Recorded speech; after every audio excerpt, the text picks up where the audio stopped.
कर्नाटक राज्य विधानसभा चुनाव के नतीजे जैसे जैसे नजदीक आ रहे हैं, अधिकांश एग्जिट पोल ने त्रिशंकु विधानसभा की संभावना का संकेत दे दिया है। खंडित जनादेश की स्थिति में सरकार बनाने के लिए कांग्रेस और भारतीय जनता पार्टी दोनों ने जेडीएस के साथ गठबंधन करने के प्रयास शुरू कर दिए हैं।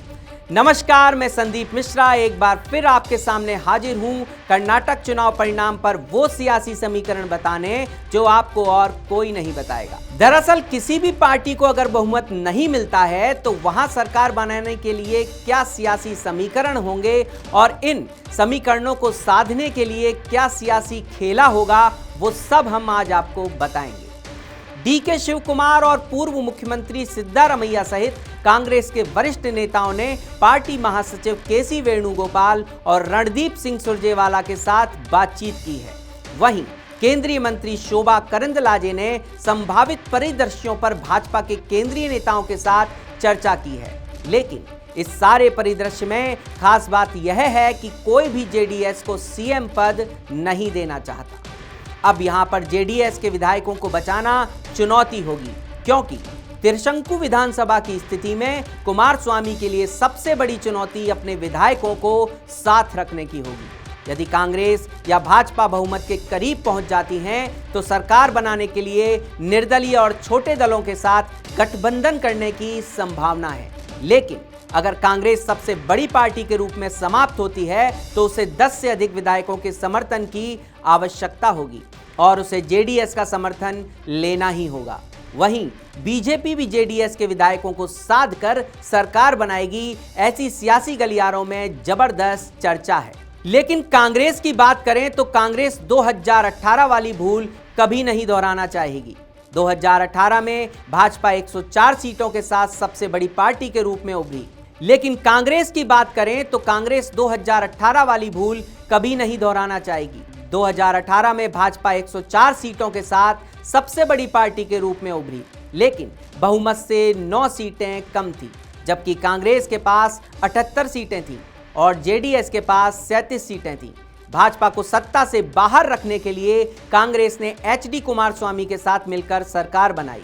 कुमारस्वामी को कर्नाटक का सीएम पद दिया गया, लेकिन उनकी सरकार महज 1 साल ही चल सकी। इसलिए ऐसी चर्चा है कि इस बार जेडीएस को सीएम पद नहीं मिलेगा। एग्जिट पोल के मुताबिक कर्नाटक विधानसभा चुनाव में किसी भी पार्टी को बहुमत नहीं मिलता दिख रहा है। जेडीएस की भूमिका किंग मेकर के तौर पर मानी जा रही है। हालांकि इस बार बीजेपी हो या कांग्रेस, कोई भी जेडीएस को किंग की भूमिका में नहीं रखना चाहता। मतलब कांग्रेस और बीजेपी जेडीएस से गठबंधन तो चाहती है, लेकिन उन्हें सीएम पद नहीं देना चाहती। तो वहीं जेडीएस भी सरकार बनाने में एक महत्वपूर्ण भूमिका निभाने की उम्मीद कर रहा है, लेकिन वह एचडी कुमारस्वामी को चेहरे के रूप में पेश करने के लिए कड़ी सौदेबाजी करने के लिए लालायित है। जबकि दोनों राष्ट्रीय दलों के नेता सार्वजनिक तौर से इस बात से इनकार कर रहे हैं। उनका कहना है कि एग्जिट पोल के मुताबिक रिजल्ट आए तो भी संभावना नहीं है कि कुमारस्वामी मुख्यमंत्री बनेंगे। माना जा रहा है कि अगर बीजेपी और कांग्रेस जेडीएस को सीएम पद नहीं देंगी और जेडीएस समर्थन नहीं देता है तो एक तीसरा विकल्प निकल सकता है। यह विकल्प होगा निर्दलीय विधायकों को अपनी ओर लेना। कांग्रेस और बीजेपी निर्दलीय विधायकों को अपने साथ ले सकती है और सरकार बनाने का दावा पेश कर सकती है। इसके अलावा अन्य क्षेत्रीय दलों, यहां तक कि जेडीएस से भी विधायकों को तोड़कर बीजेपी और कांग्रेस अपने अपने पाले में कर सकती है। कांग्रेस के वरिष्ठ पदाधिकारियों ने कहा है कि उनकी पार्टी अधिक से अधिक 2004 के मॉडल से सहमत हो सकती है, जहां जेडीएस ने कांग्रेस को मुख्यमंत्री को चुना था।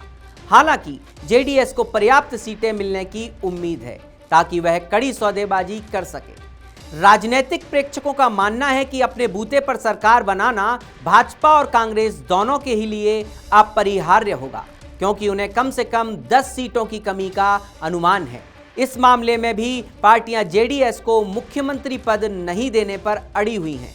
बीजेपी और कांग्रेस यह भी मान रही हैं कि उन्हें गठबंधन की जरूरत नहीं पड़ेगी। सियासी गलियारों में ऐसी चर्चा है कि जेडीएस को झुकना मजबूरी है, तो वहीं जेडीएस के प्रदेश अध्यक्ष इब्राहिम ने कहा ये एग्जिट पोल गलत तरीके से पेश कर रहे हैं कि जेडीएस को कम सीटें मिलेंगी। हमें उम्मीद है कि हम 50 से ज़्यादा सीटें जीतेंगे और कोई भी पार्टी हमारी मदद के बिना सरकार नहीं बना पाएगी। हमारी शर्तों पर ही गठबंधन सरकार बनेगी।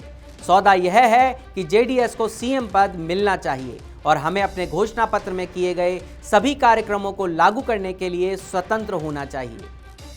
तो आपने देखा कि किस तरह परिणाम से पहले राजनीतिक पार्टियां अपने अपने आकलन के आधार पर सियासी खेला शुरू कर चुकी हैं और कल जनमानस की मोहर के बाद तस्वीर साफ हो जाएगी। साथ ही शुरू होगा सरकार बनाने का असली सियासी खेल।